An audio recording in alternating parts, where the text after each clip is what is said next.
En la clase de hoy vamos a ver las reacciones de hipersensibilidad.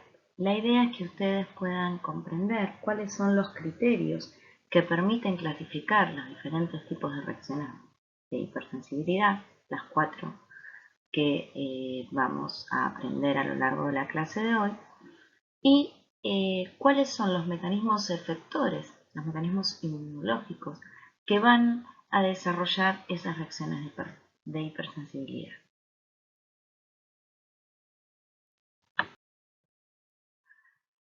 Las reacciones de hipersensibilidad se definen por ocasionar un daño tisular mediado por mecanismos inmunológicos. Si nosotros queremos definir una reacción de hipersensibilidad, en realidad vamos a estar definiéndola a partir, justamente como les decía, del daño tisular que se está generando por los mecanismos involucrados.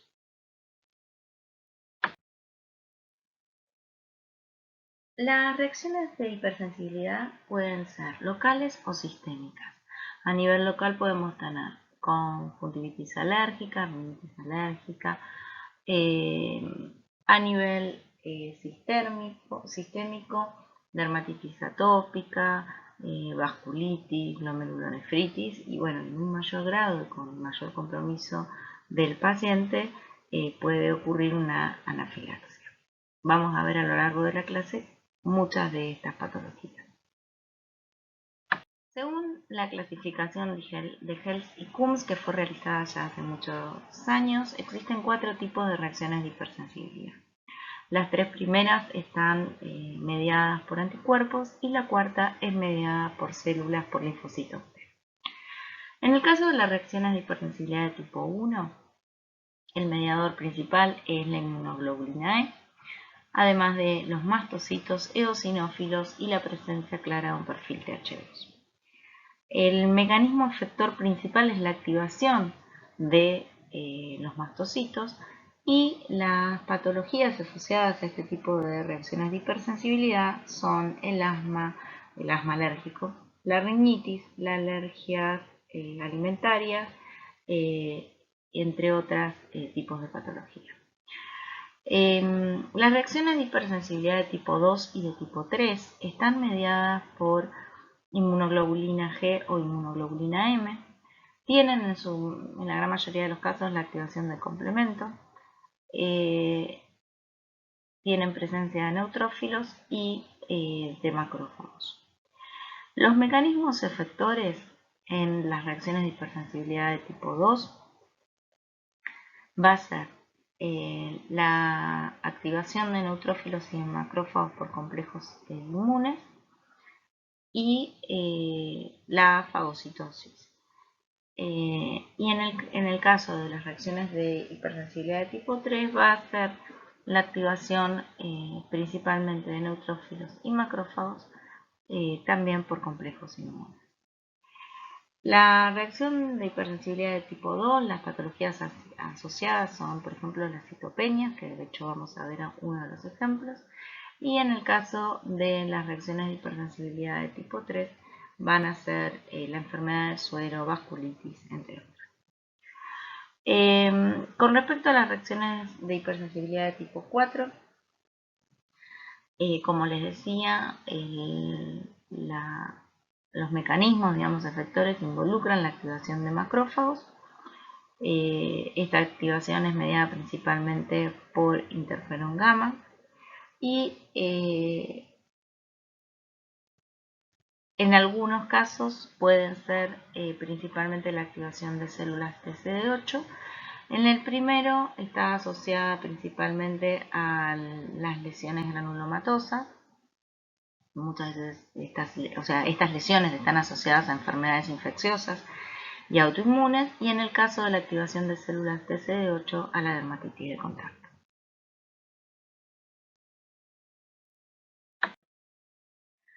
Vamos a comenzar con las reacciones de hipersensibilidad de tipo 1. Nos vamos a focalizar durante la primera parte de la clase a este tipo de hipersensibilidad. Las reacciones de hipersensibilidad de tipo 1, o lo que normalmente nos denominamos reacciones alérgicas, se van a desarrollar en individuos con una predisposición a hacer este tipo de reacciones, a los que denominamos individuos atópicos. Estas reacciones, como les decía hace un instante, son mediadas principalmente por anticuerpos IgE, activación de mastocitos y un perfil de helper 2. Según la OMS, las alergias están entre las 6 patologías más frecuentes, es decir, un 30% de la población las pueden tener, y representan una de las enfermedades crónicas de mayor prevalencia en los chicos. Hay muchísimos casos de asma en el mundo, alrededor de 300 millones de pacientes sufren asma en el mundo. Como les decía, las reacciones de hipersensibilidad de tipo 1 va a ser característica de un cierto grupo de individuos, a los que denominamos individuos atópicos.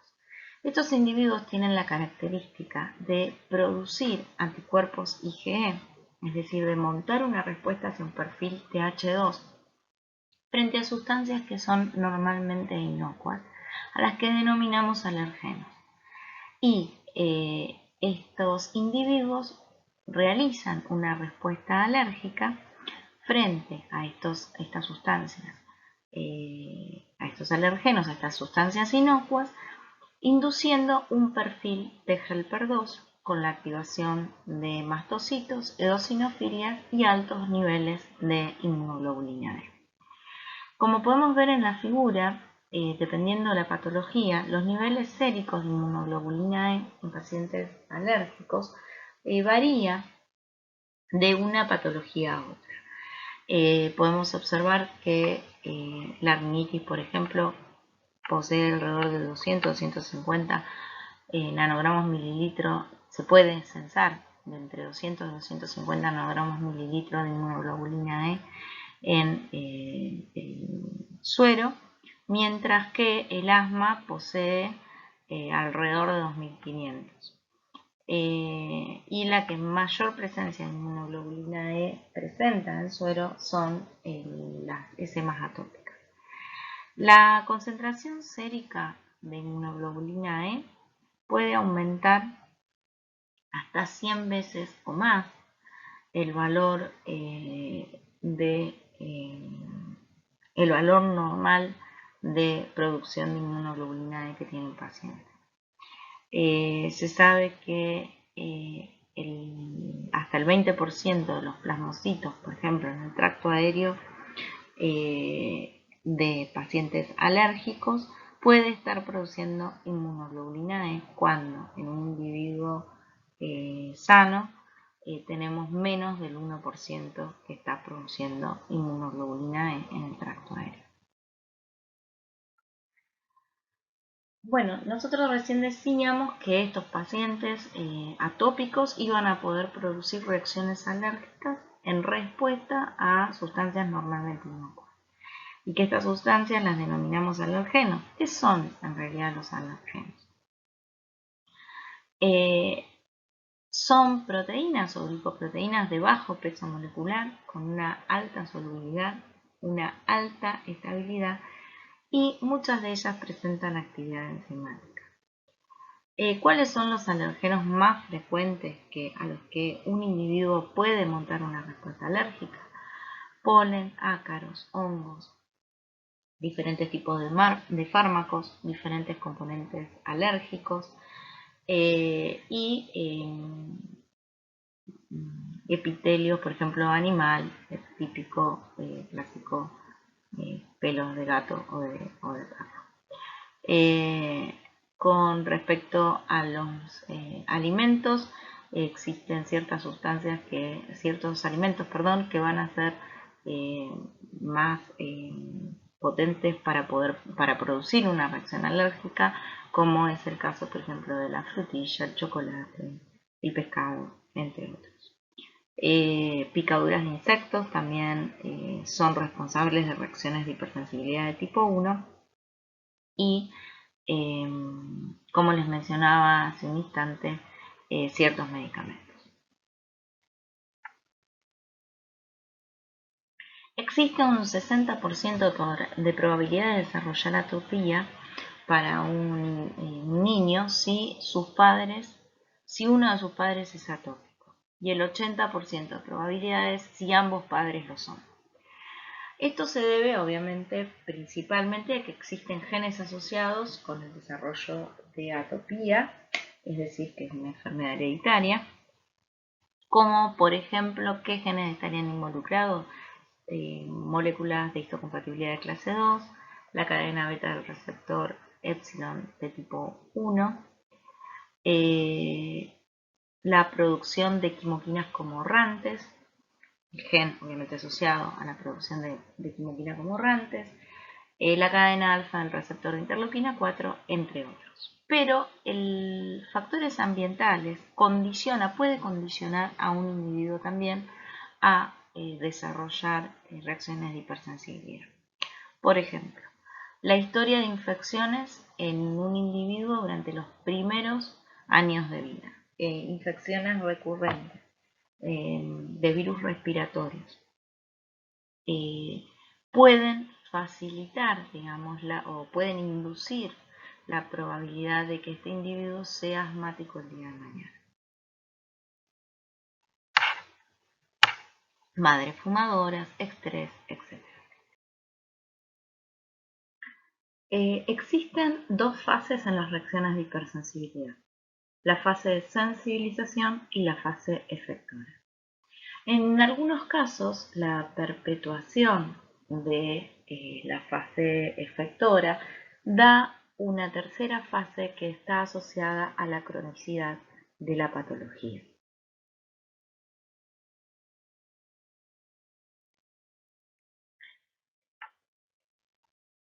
¿Cómo se inicia una respuesta alérgica? Decíamos que la primera fase era la fase de sensibilización. Lo que vamos a ver a continuación es los primeros puntos de esta fase de sensibilización, que es la captación y presentación de antígenos por células dendríticas, induciendo un perfil T helper 2, y la producción de anticuerpos de isotipo IgE ante el primer contacto con el alérgeno. En primer lugar, el papel del epitelio es un evento clave en el reconocimiento de los alergenos, en la activación de este epitelio y la inducción hacia un perfil de H2.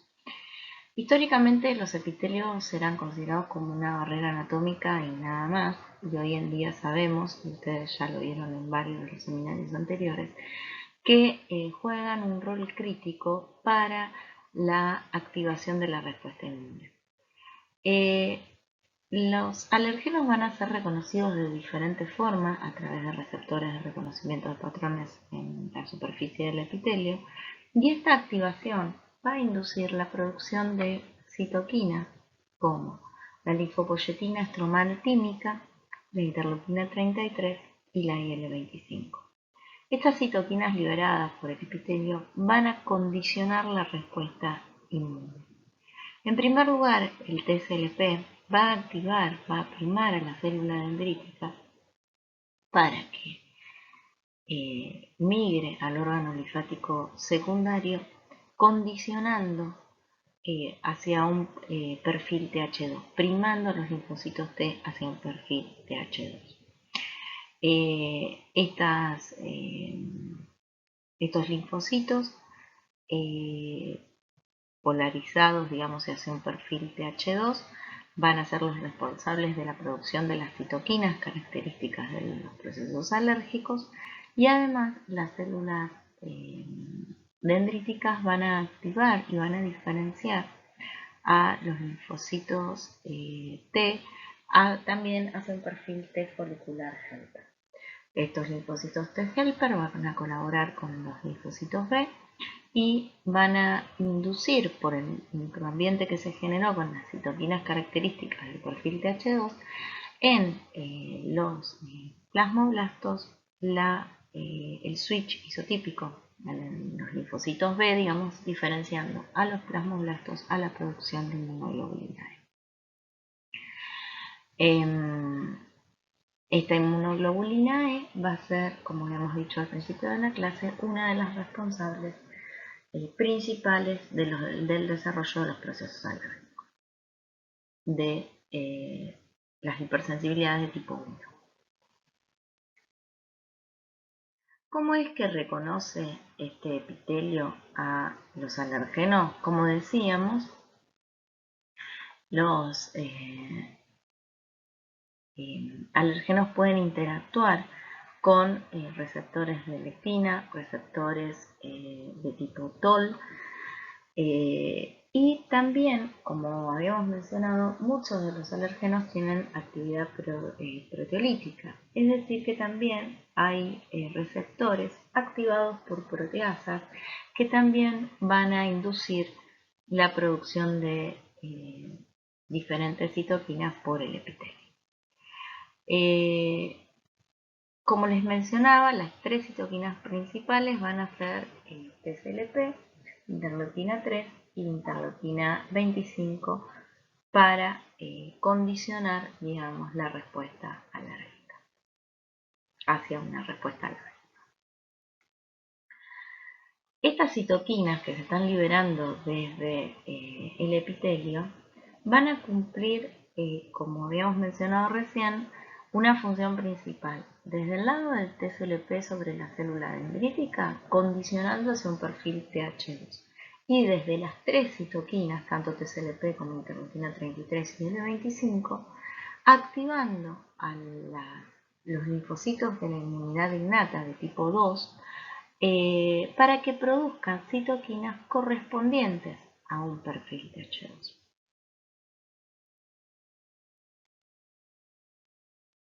Nos vamos a detener ahora un poquito en la linfopoyetina estromal química. ¿Cómo es que esta citoquina condiciona la célula dendrítica? La célula dendrítica primada por TSLP va a incrementar la expresión de OX40 ligando. Esta molécula condiciona al linfocito T para que se diferencie hacia un perfil T helper 2. Esta interacción que favorece la diferenciación de los linfocitos T hacia un perfil T helper 2 tiene que ser en ausencia de interleuquina 12. Siempre que haya presente en un microambiente interleuquina 12, se va a priorizar el perfil T helper 1, pero si el microambiente donde se está generando se va a condicionar, digamos, la producción de TSLP y no hay interleuquina 12, claramente la interacción de esta molécula de OX40 ligando con su contraparte de OX40 va a condicionar la diferenciación hacia un perfil T helper 2.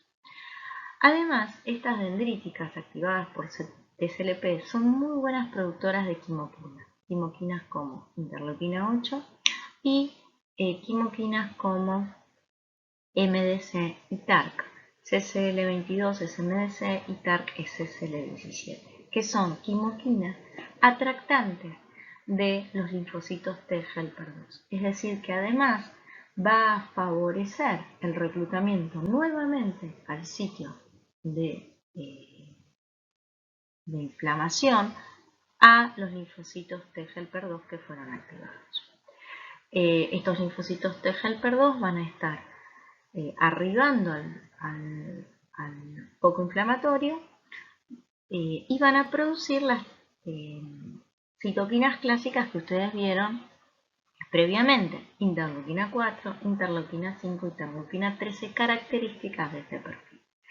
Pero además se sabe que las células dendríticas primadas con TSLP condicionan al perfil TH2 a que puedan producir además TNF-alfa. Esta es la otra citoquina que va a estar siendo característica, digamos, de los procesos alérgicos.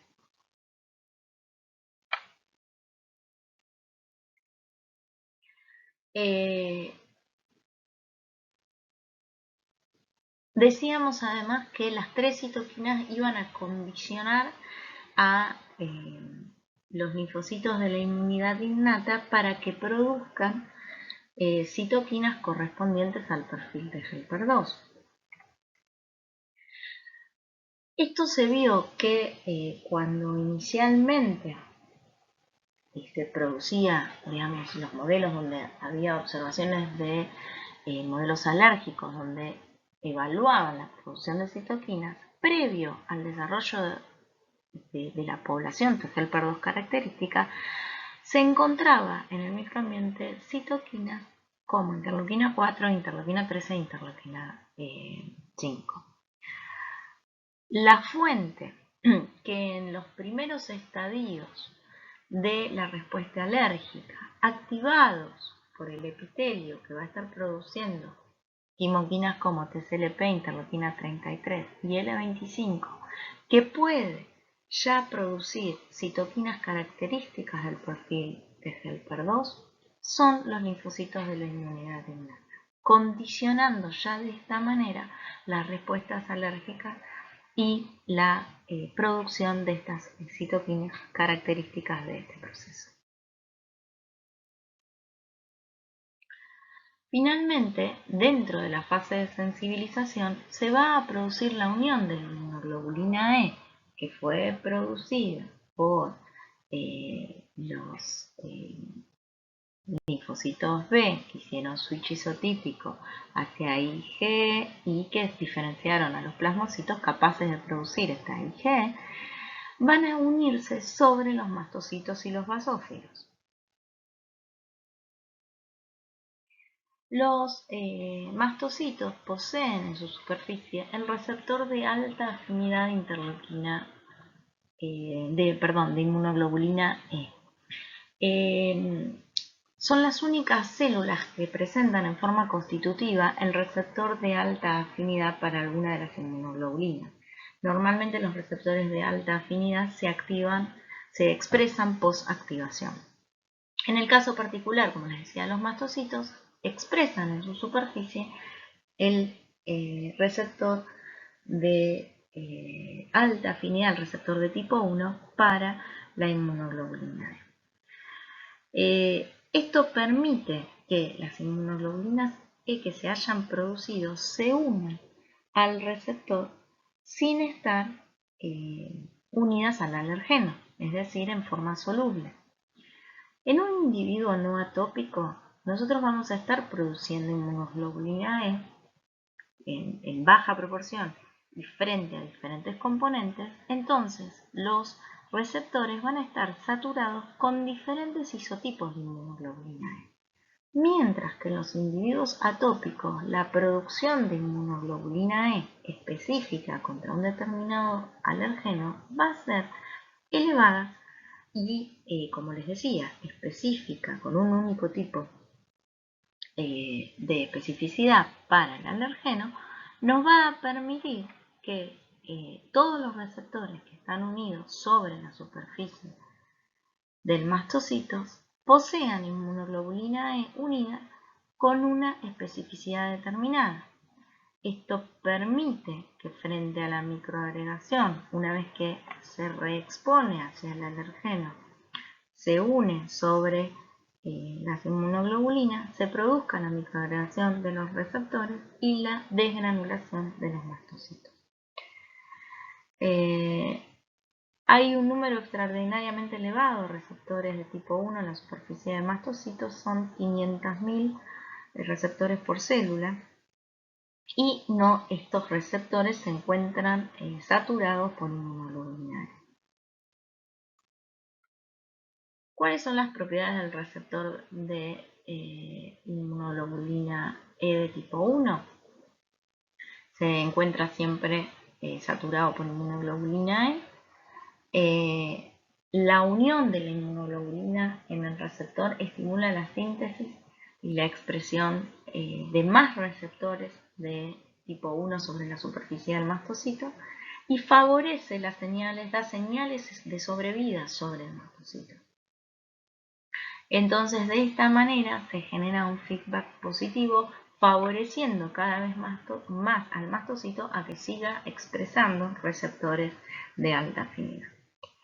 Una vez que se produce la reexposición, es decir, una segunda exposición contra el alergeno, el alergeno se va a unir sobre la superficie, o sea, se va a unir a las inmunoglobulinas que están unidas sobre la superficie del mastocito y va a inducir la desgranulación. Esta desgranulación implica que se liberen mediadores preformados como histamina, serotonina, heparina, peroxidasa y proteasa, y que se activen y se generen síntesis de novo de algunas moléculas como citoquinas, quimoquinas, prostaglandinas, factores de crecimiento.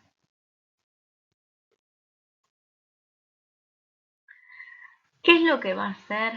¿Cuáles son las manifestaciones clínicas de la liberación de estos mediadores? Principalmente, bueno, la histamina, la triptasa y los otros que hemos nombrado también, es el aumento de la permeabilidad capilar. La manifestación clínica va a ser la urticaria, angioedema, edema laringio, hipotensión. Se va a producir edema en mucosas, permitiendo, digamos, de esta manera el edema laringio, la formación el desarrollo de la rinitis y el asma, y además la contracción del músculo liso. Asma o dolor abdominal. ¿Sí? La contracción del músculo liso favoreciendo la broncoconstricción, por ejemplo. Entonces, esto que estamos mencionando, ¿en qué momento va a estar ocurriendo? Va a estar ocurriendo durante la fase efectora. ¿Qué quiere decir esto? Que, como les mencionaba recién, una vez que se haya unido la inmunoglobulina E sobre el receptor que se expresa en la superficie del mastocito y se produzca la reexposición al alergeno, estos alergenos van a unirse a estas inmunoglobulinas unidas y van a producir el entrecruzamiento y la desgranulación, liberando histamina, prostaglandina, leucotrieno, factor activador de plaquetas, entre otras cosas. Donde esta liberación va a producir la vasodilatación, el aumento de la permeabilidad vascular, la broncoconstricción. Esto ocurre minutos luego de la reexposición al alergeno. Por eso las respuestas alérgicas pueden ser tan agudas y tan críticas en algunas circunstancias. Esto va a favorecer toda esta respuesta inflamatoria que se genera, además al reclutamiento de nuevos tipos celulares al sitio inflamatorio, permitiendo que arribe al área donde se produjo la reacción alérgica eosinófilos y células de linfocitos T helper 2. Esto va a ocurrir más tardíamente, es decir, que va a ser la fase efectora tardía, donde además el mastocito va a haber liberado quimoquinas y citoquinas que favorezcan, digamos, el reclutamiento de estas células. Y esta perpetuación, digamos, de la fase efectora tardía puede producir la remodelación de las vías aéreas, generando las sibilancias y la broncoconstricción. Las células características de la fase efectora tardía, que ocurre horas después de la reexposición al alergeno, son los eosinófilos y los linfocitos T helper 2. Como dijimos hace un instante, las células que van a ser responsables de los mecanismos efectores en la fase de efectora tardía son los eosinófilos y las células T helper 2. Los eosinófilos también constan de mediadores preformados y neosintetizados. Estos mediadores involucran diferentes citoquinas, quimoquinas como rantes, eotaxinas, entre otras, mediadores lipídicos como el leucotrieno y PAF, y la presencia principalmente de gránulos citotóxicos que van a colaborar mucho al daño que se pueda generar a nivel tisular en las respuestas alérgicas. La citoquina que va a promover la producción y movilización de eosinófilos es la interleuquina 5. La producción por las células T helper 2 de interleuquina 5 favorece la producción y movilización de eosinófilos. Además del receptor de inmunoglobulina E de alta afinidad, existe un receptor de baja afinidad, el CD23, que también colabora en las respuestas alérgicas. El CD23 favorece la perpetuación del estado alérgico. ¿De qué manera? Facilitando el transporte de alergenos a través del epitelio.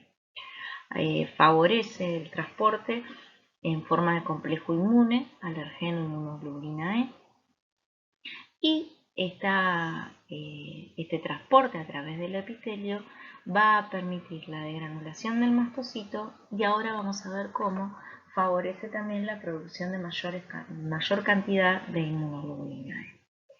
Además, el hecho de que haya una respuesta inflamatoria local que muchas veces puede afectar la integridad del epitelio puede facilitar la penetración masiva del alergeno. Como les decía hace un instante, el C23 también puede favorecer a la síntesis y al switch isotípico de inmunoglobulina E. ¿Cómo es que ocurre esto? La presencia de interleuquina 4 e interleuquina 13 aumenta la expresión del CD23 en los linfocitos B. Este CD23 puede sufrir clivaje, ¿sí? Liberación del CD23, es decir, el CD23 en forma soluble, va a unirse a la molécula que tiene capacidad de interacción con la molécula CD21 que se expresa sobre la membrana del linfocito B. Esta interacción de CD23 con el linfocito B va a producir el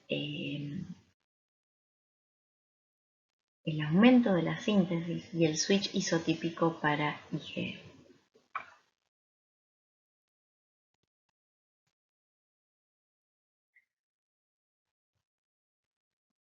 En los últimos años se ha planteado que la ausencia de procesos infecciosos, de exposiciones a infecciones durante la infancia, facilita, digamos, la diferenciación hacia un perfil T helper 2, favoreciendo en estos chiquitos la prevalencia de respuestas alérgicas.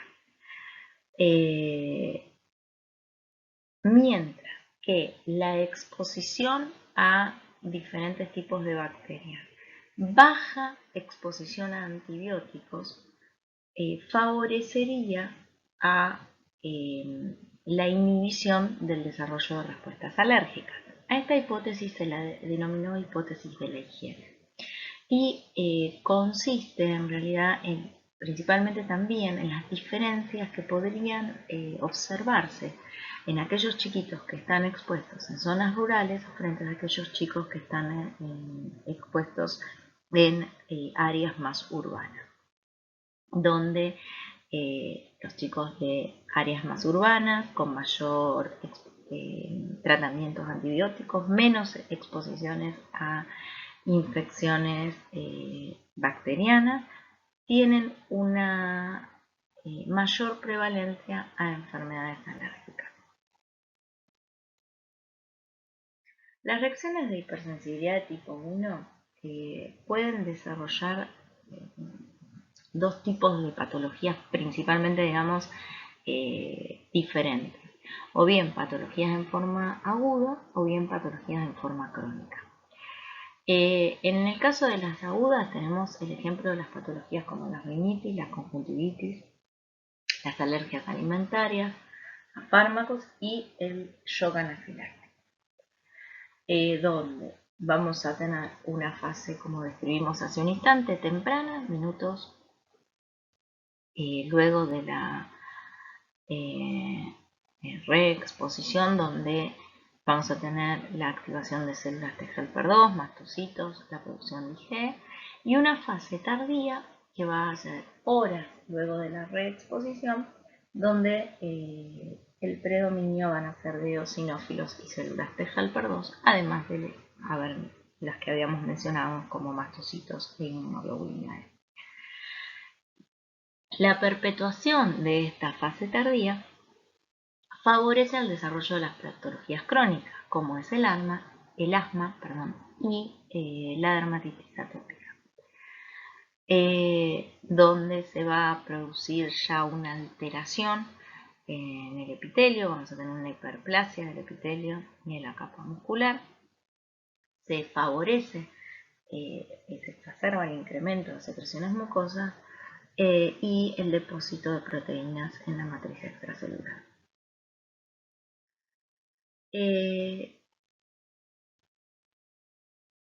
Sabemos que el asma alérgico es característico por un perfil TH2, como venimos diciendo. ¿Qué es lo que sucede en estos pacientes? Vamos a tener, como mencionábamos recién, una activación e hiperplasia del epitelio, un aumento de la producción de mocos, hay un aumento en la proliferación de células musculares y perpetuación, digamos, en el reclutamiento de células T helper 2 y eosinófilos. Las diferentes citoquinas que se fueron produciendo en este periodo gracias a la activación del perfil T helper 2 va a favorecer en diferente medida a cada una de estas alteraciones que yo recién mencioné. Por ejemplo, la interleuquina 4 favorece al switch isotípico hacia IgE en los linfocitos B. La interleuquina 5 favorece a la eosinofilia. La interleuquina 9 a la activación de mastocitos. La 4, la 9 y la 13 favorece a la estimulación y producción de moco. La 4 y la 13 a la hiperreactividad bronquial y la remodelación de las vías aéreas. Como observamos en la parte derecha de la figura, podemos ver el calibre que posee un bronquio normal, un bronquiolo normal, y qué es lo que sucede después de que ha sufrido un paciente asmático por cada uno de estos procesos que recién habíamos mencionado, que recién estuvimos mencionando. ¿Qué es lo que sucede con ese bronquio? La luz del bronquiolo es mucho más pequeña. Por eso, frente a cualquier proceso, una infección, por ejemplo, viral, el paciente asmático está más comprometido porque al tener menos luz en su bronquiolo, la broncoconstricción es mucho más rápida y obstruyendo las vías respiratorias del paciente. ¿Qué es la anafilaxia? Recién lo estuvimos nombrando y no nos detuvimos todavía a explicarlo. La anafilaxia es una reacción sistémica que va a ocurrir minutos luego de la reexposición al alergeno. Obviamente, como siempre mencionamos, el individuo tiene que estar previamente sensibilizado, es decir, tuvo que tener su primera exposición al alergeno, y lo que va a ocurrir es una desgranulación masiva, por decirlo de alguna manera, de mastocitos de la mucosa y del tejido conectivo. A nivel clínico, lo que va a producir es un edema laríngeo,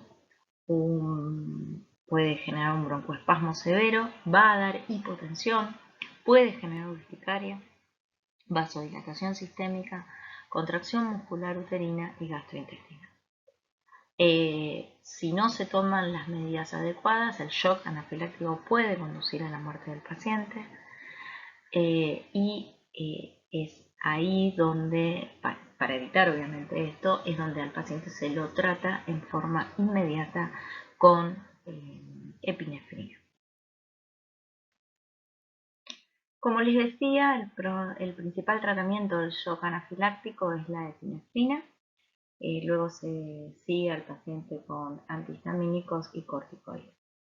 la epinefrina es indispensable para poder sacar del cuadro agudo al paciente.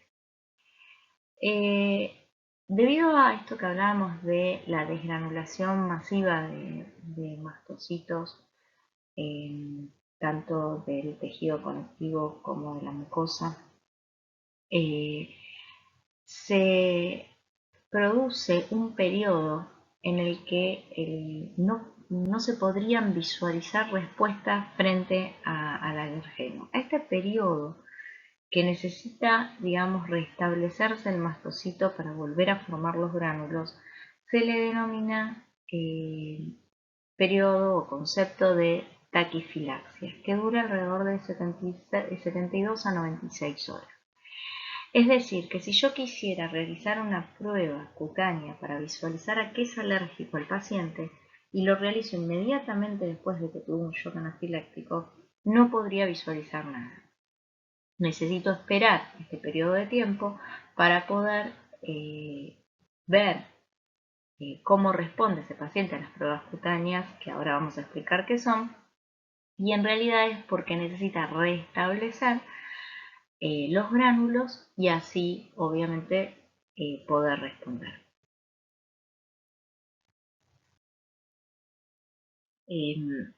Como les decía, la prueba cutánea o PRIX-3 es una prueba que se utiliza muchísimo para evaluar a qué es alérgico el paciente.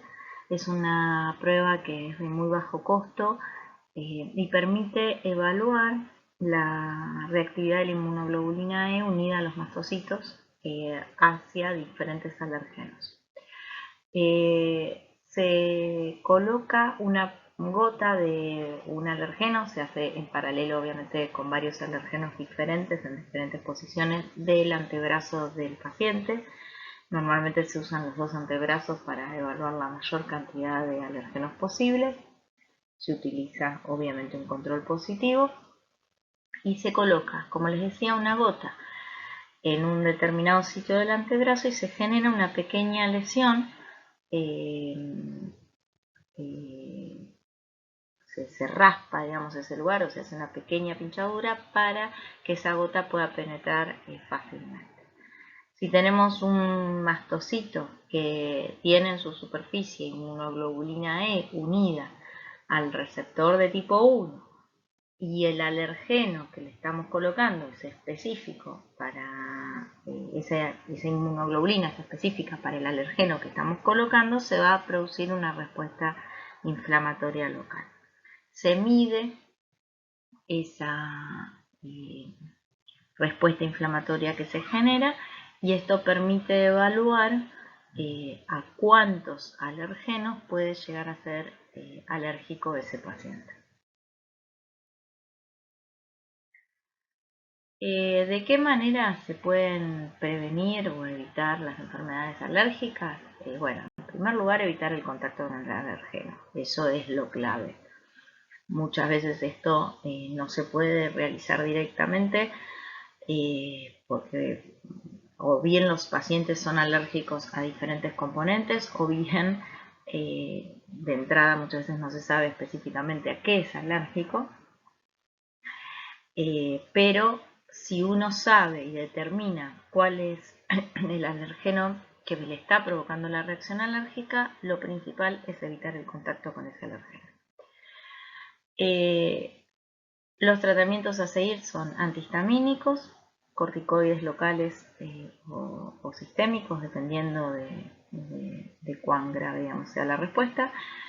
Y en el caso, por ejemplo, de las rinitis, los broncoespasmos en pacientes asmáticos, es muy utilizado en los últimos años el bloqueante de los receptores de leucotriena, el Montelukast.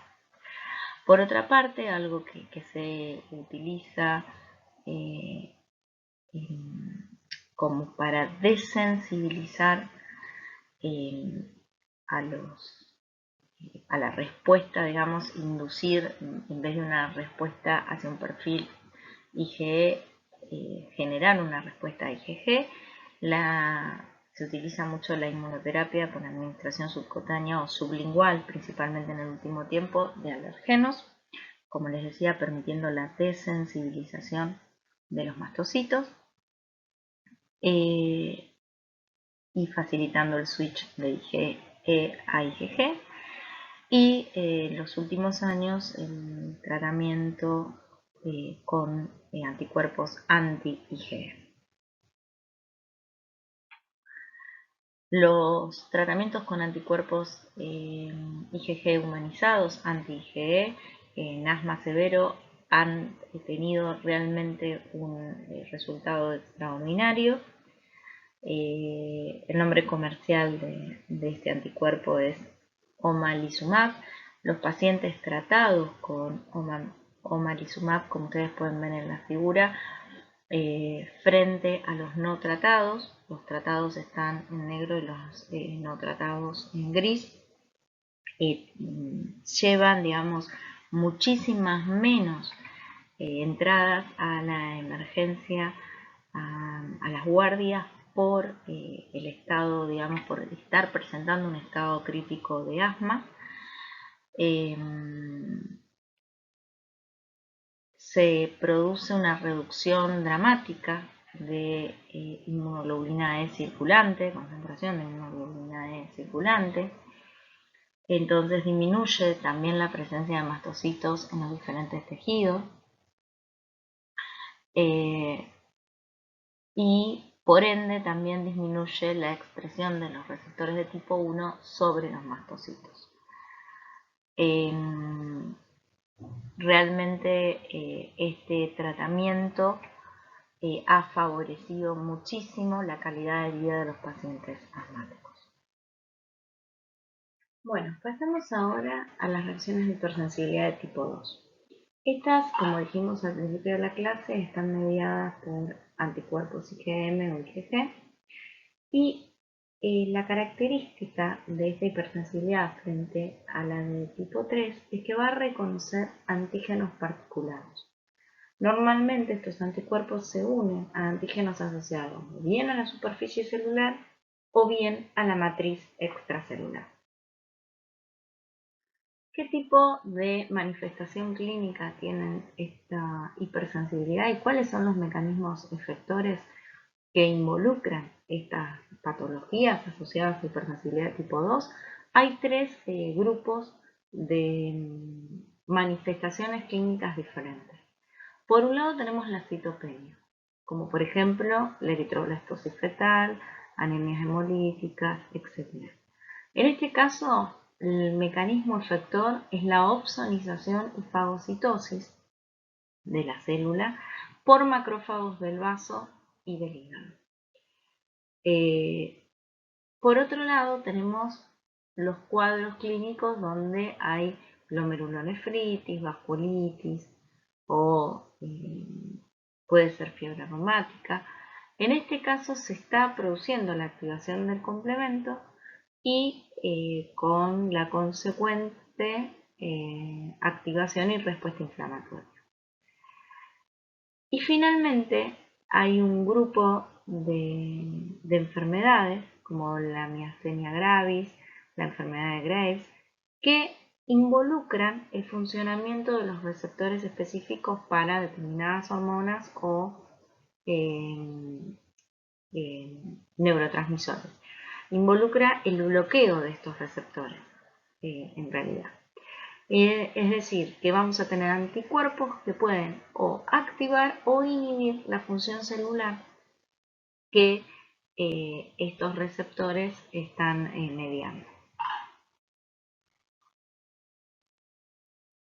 Mencionamos hace un instante una de las manifestaciones clínicas eran las citopenias.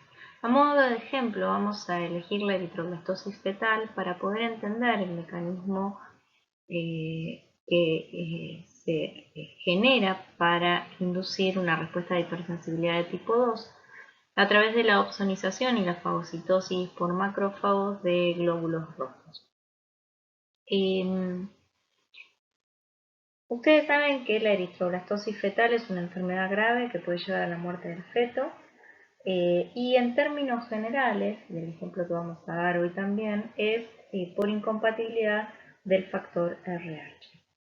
Se caracteriza por una anemia hemolítica en grado variable y tiene un aumento, se produce un aumento importante de la eritropoyetina. Como les decía, esto se da por incompatibilidad del factor RH, normalmente cuando las madres son RH negativas y el feto es RH positivo. En frente al primer embarazo se va a desarrollar sin ningún tipo de problema, pero no es extraño que en el momento del parto pase a circulación materna sangre del feto, proveniente del feto. Los glóbulos rojos, que van a ser RH positivos del feto, al pasar a circulación materna van a sensibilizar a la mamá frente a un segundo embarazo. La madre va a generar anticuerpos IgM en primer lugar, después IgG anti-D y se van a generar también linfocitos B de memoria. Frente a un segundo embarazo, estos anticuerpos IgG anti-D van a poder atravesar placenta produciendo la enfermedad hemolítica del recién nacido. ¿Qué es lo que sucede a nivel mecanismo? ¿Por qué hablamos de opsonización y fagocitosis y no de activación, por ejemplo, del complemento? El antígeno D se encuentra en la superficie del glóbulo rojo muy espaciado. Entonces, una vez que se produce la unión de los anticuerpos anti-IgG, de los anticuerpos IgG anti-D, van a opsonizar al glóbulo rojo sin poder activar la vía del complemento, la vía clásica del complemento. Van a opsonizarlo y estos van a ser rápidamente fagocitados por los macrófagos del vaso o del hígado. Yo les comentaba recién que debido a la disponibilidad del antígeno D sobre la superficie del glóbulo rojo, no permitía, al estar muy espaciado, la activación del complemento, de la vía clásica del complemento. A nivel diagnóstico, tampoco, como está distribuido los antígenos D sobre la superficie del glóbulo rojo, al estar tan espaciado, permite la aglutinación. Entonces, si yo quiero diagnosticar una eritroblastosis fetal, por ejemplo, se usa una estrategia a través de un suero que ha sido inmunizado con inmunoglobulina G en animales, que se denomina suero de Coombs. Esto permite que estos anticuerpos que yo estoy agregando anti-IgG puedan realizar la aglutinación que por sí solo, digamos, los anticuerpos los anticuerpos anti-D no realizarían. Para poder hacer la técnica de Coombs tengo dos maneras distintas. Por un lado, si yo quiero tomar la muestra, quiero ver directamente, hablo de una prueba de Coombs directa, quiero ver directamente sobre el glóbulo rojo de el recién nacido. Puedo tomar una muestra de sangre de cordón o bien directamente una muestra de sangre si ya nació. Yo quiero saber si este bebé está ya sensibilizado con anticuerpos anti-D provenientes de la madre. Lo que voy a hacer es, tomo la muestra de sangre, agrego el suero de Coombs, que son inmunoglobulina G, antiinmunoglobulina G proveniente del suero de un animal, y voy a visualizar la aglutinación solo si yo tengo ya inmunoglobulina G unida en la superficie del glóbulo rojo proveniente de la mamá. En ese caso es una prueba de Coombs directa positiva. Si el bebé no está sensibilizado, por más que yo agregue el suero de Coombs, no voy a ver la aglutinación y entonces sería una prueba de Coombs directa negativa. Si Quiero por otra parte evaluar a la mamá que tiene, si tiene o no anticuerpos anti-D en el suero. Lo que voy a hacer es tomar una fuente de glóbulos rojos que sean RH positivo. Voy a poner el suero incógnita, es un suero de una madre problema que yo quiera saber si tiene o no anticuerpos anti-D. Y voy a darle un tiempo para que se forme el complejo inmune. Luego agrego el suero de Coombs y si aglutina es porque la mamá tenía anticuerpos antígenos. En este caso sería una prueba de Coombs indirecta positiva.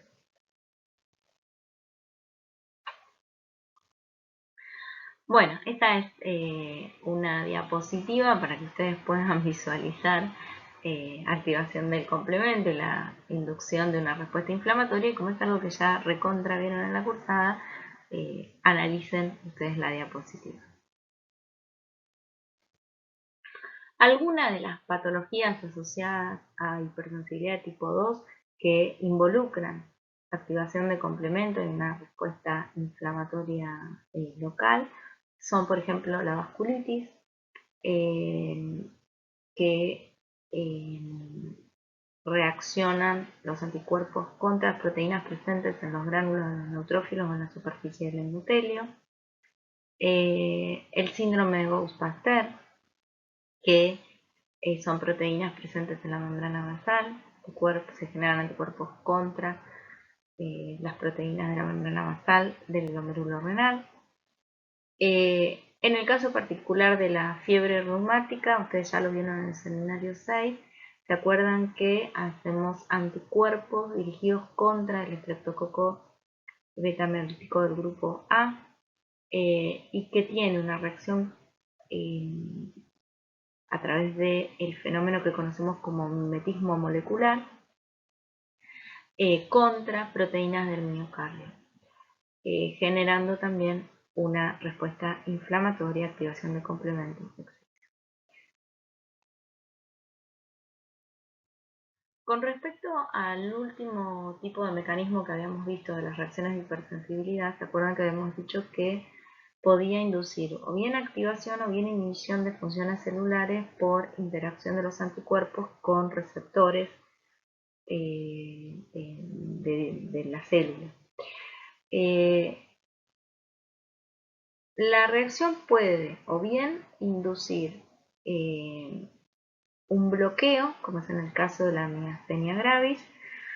Son anticuerpos anti el receptor de nicotina que une al neurotransmisor a la acetilcolina, expresado en la superficie de las células musculares. Estos anticuerpos, estos autoanticuerpos, bloquean la posibilidad de que se unan a la acetilcolina, inhibiendo de esta manera el impulso nervioso al músculo y produciendo debilidad, parálisis muscular, etc. Por el otro lado, puede inducir una hipersensibilidad, pero dada por estimulación del receptor específico sobre la superficie de la célula. Este es el ejemplo, por ejemplo, de la enfermedad de Graves, donde son anticuerpos contra el receptor de tirotrofina,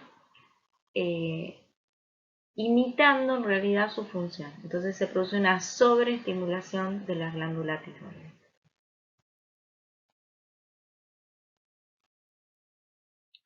Bueno, acá tienen una tabla con un resumen de las patologías que hay, o sea, en la hipersensibilidad de tipo 2 y a su vez subdivididas en los distintos tipos de mecanismos efectores. Si son patologías asociadas a la opsonización, es decir, que inducen citopenia.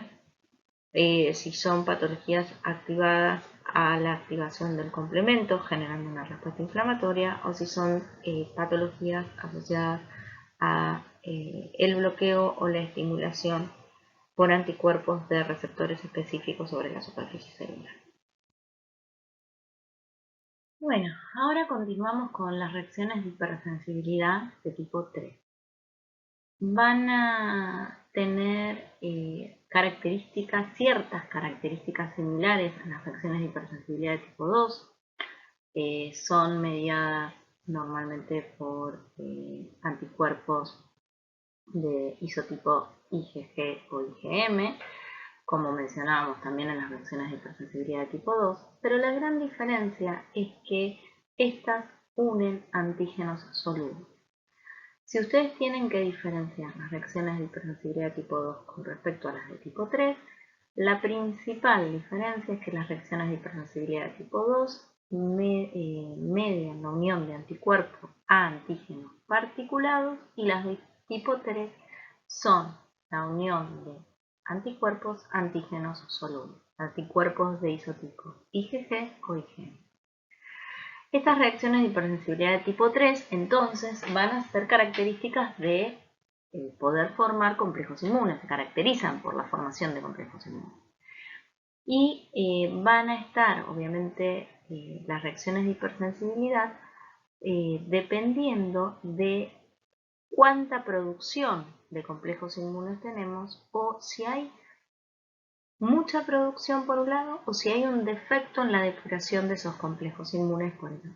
Cualquiera de estas dos situaciones va a generar depósitos de complejos inmunes y la consecuencia del desarrollo de una reacción de hipersensibilidad de tipo 3.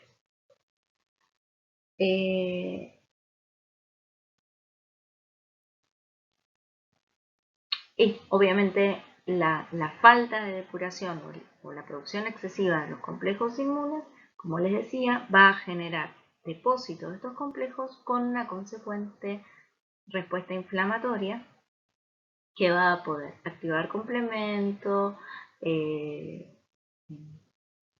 reclutar neutrófilos, etcétera, etcétera.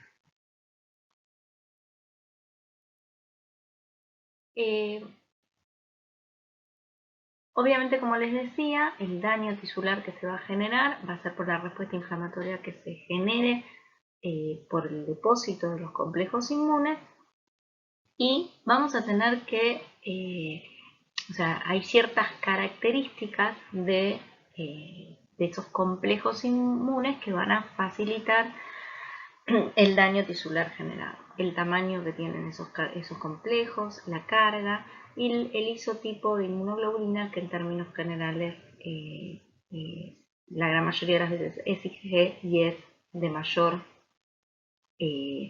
capacidad patogénica. Por el otro lado, ¿en qué lugares se pueden depositar esos complejos inmunes? Pequeños vasos, membrana sinovial, membrana basal del glomérulo, en los alveolos y también en la piel. Como les decía, estos complejos al depositarse van a montar una respuesta inflamatoria con la activación de complemento, reclutamiento de neutrófilos, etc. Vamos a ver algunos de los ejemplos.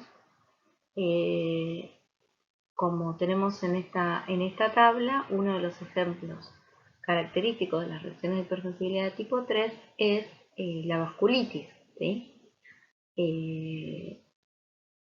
Puede la vía de entrada ser intravenosa y el lugar del depósito obviamente van a ser los pequeños vasos. Las reacciones de hipersensibilidad de tipo 3 se producen en 3 etapas bien definidas. En primer lugar tiene que estar la formación del complejo inmune. Nosotros tenemos que tener anticuerpo, inmunoglobulina G o inmunoglobulina M que reconozca antígenos solubles y forme el complejo. Luego se van a depositar estos complejos inmunes en los espacios intravasculares. Y finalmente se va a producir la activación del complemento, la liberación de agentes quimiotácticos, el reclutamiento de neutrófilos y se va a dar una respuesta inflamatoria que produzca el daño tisular. Históricamente se consideró que la activación de complemento y la liberación del C5A era crítico para el desarrollo de las hipersensibilidades de tipo 3. Hoy sabemos que el reclutamiento de los neutrófilos puede ser inducido tanto a través de la activación del complemento, de la vía clásica del complemento, como la propia activación de los mastocitos por los complejos inmunes.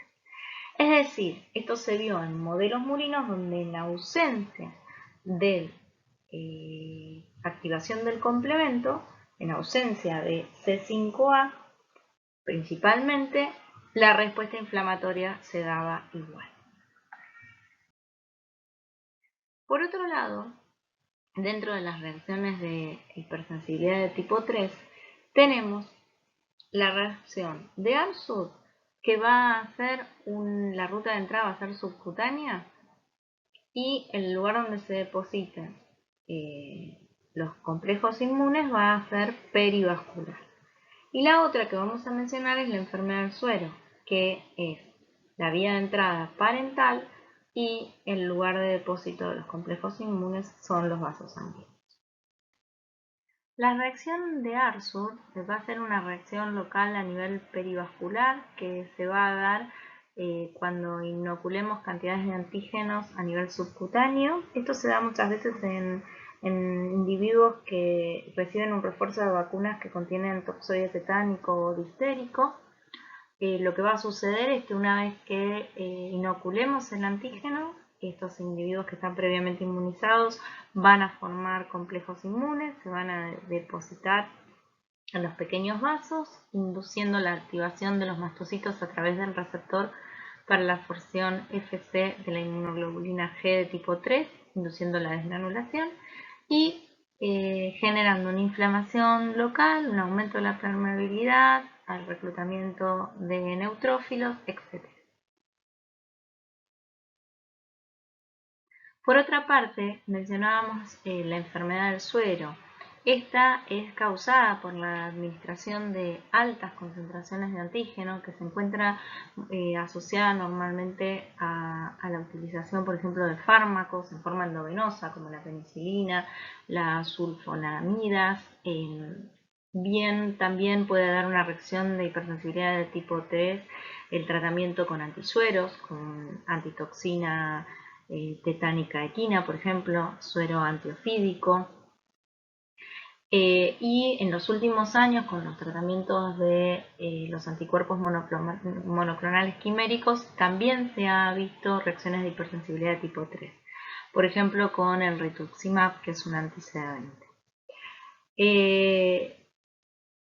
La manifestación clínica de la hipersensibilidad de tipo 3 de la enfermedad del suero particularmente se puede dar entre los 7 a los 21 días después de la primera exposición del antígeno. Suele causar fiebre, urticaria, edema y ocasionalmente artritis, vasculitis y glomerulonefritis. Nosotros podemos estar exponiéndonos por primera vez a ese antígeno, pero al exponernos todos los días en forma consecutiva y a altas dosis, una vez que se montó la respuesta inmune adaptativa, que va a ser por eso la manifestación clínica recién a los 7 días, podemos generar esta reacción de hipersensibilidad, que es una reacción de hipersensibilidad sistémica y que hay que suspender el fármaco de forma inmediata para poder revertir el cuadro clínico.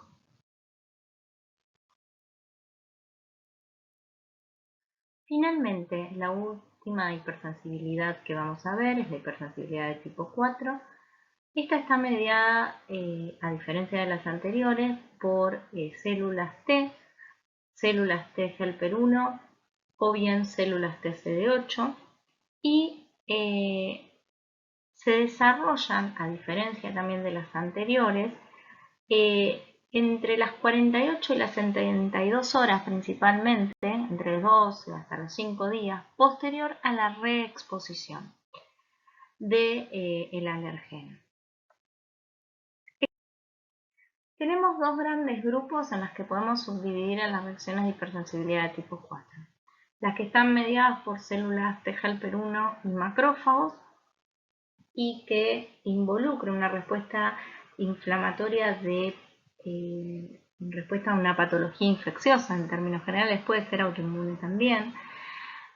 A modo de ejemplo, en la clase de hoy vamos a ver la respuesta montada contra Mycobacterium tuberculosis, y el otro grupo involucra la participación de linfocitos TCD8 y son las clásicas respuestas alérgicas que se dan en las dermatitis de contacto. En este caso en particular involucra la entrada de un acteno que se une a una proteína propia para que sea inmunogénico, y así se monta una respuesta inmune. En la figura podemos ver la respuesta, una erupción cutánea que se genera frente a la hiedra venenosa, a uno de los componentes particulares de la hiedra venenosa, que es el pentadecacatenol. Como les decía, la hipersensibilidad de tipo 4, el primer grupo, la que es mediada por linfocitos T helper 1, va a tener, como ustedes ya saben, una fase de sensibilización, donde la célula dendrítica presenta los antígenos al linfocito T y va a diferenciar por la presencia de interleuquina 12 que se genera en la activación, la respuesta de este tipo de patógeno, la diferenciación hacia un perfil T helper 1, presentando obviamente antígenos provenientes de Mycobacterium tuberculosis. Frente a la reexposición de los antígenos de Mycobacterium tuberculosis, los linfocitos T helper 1 van a activar al macrófago infectado a través de la producción de interferón gamma.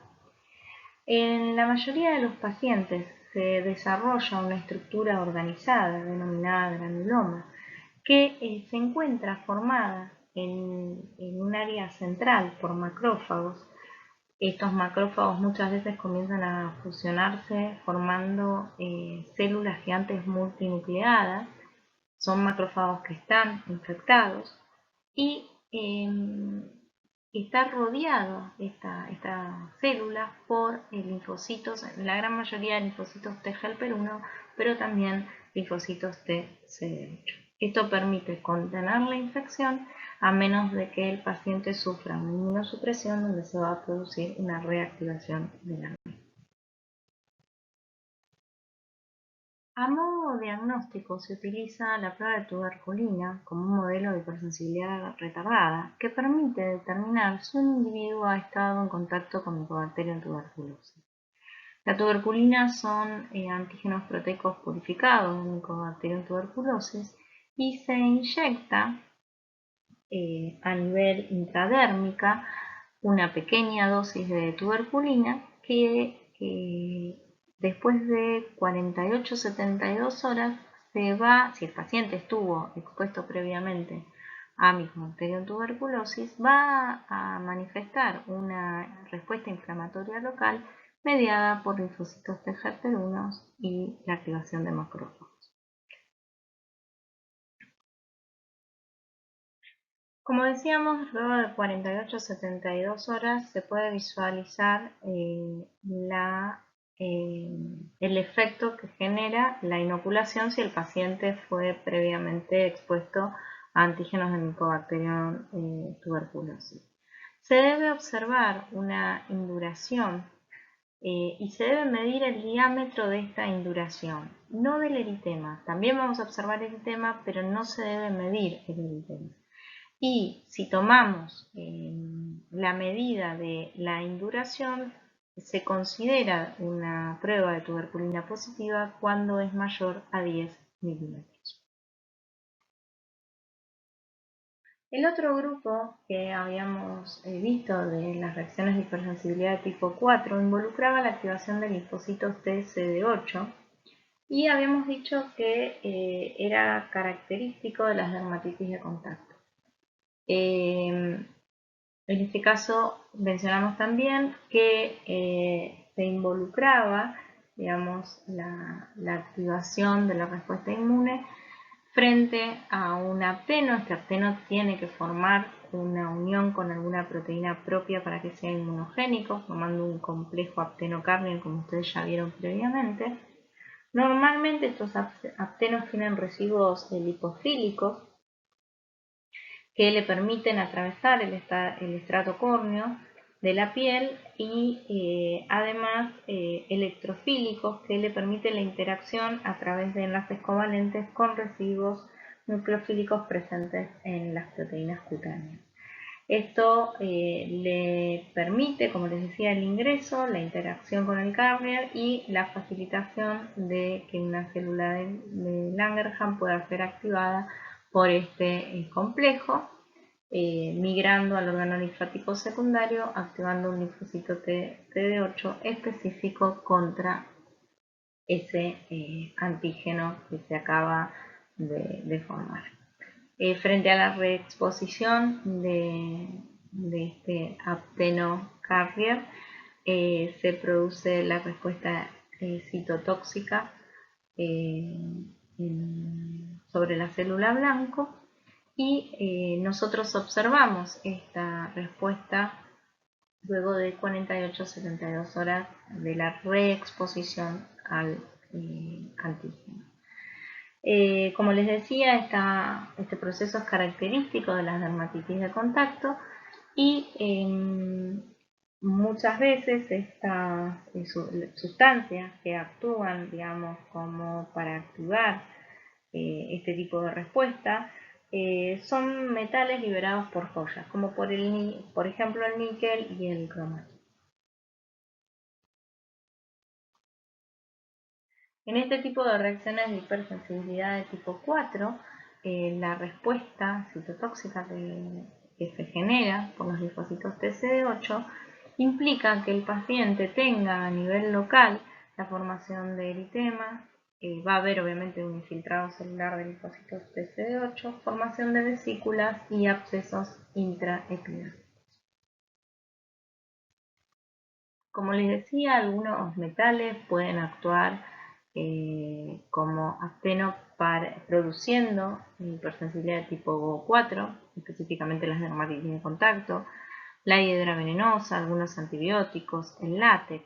Y hay forma de evaluar si el paciente es alérgico a alguno de estos componentes a través de los patch test o test epicutáneos. Se coloca una pequeña dosis de antígeno de alguno de estos componentes, muchas veces en la espalda, puede ser del paciente, con un parche. Se deja durante 48 horas este parche que va a estar en contacto el alergeno permanentemente con la piel del paciente, y a las 48 horas se procederá a la lectura para ver si se generó o no eritema a nivel local en alguno de los componentes, para alguno de los componentes en los que hemos colocado sospechando de una dermatitis de contacto específica para ese antígeno. Bueno, muchas gracias y hasta pronto.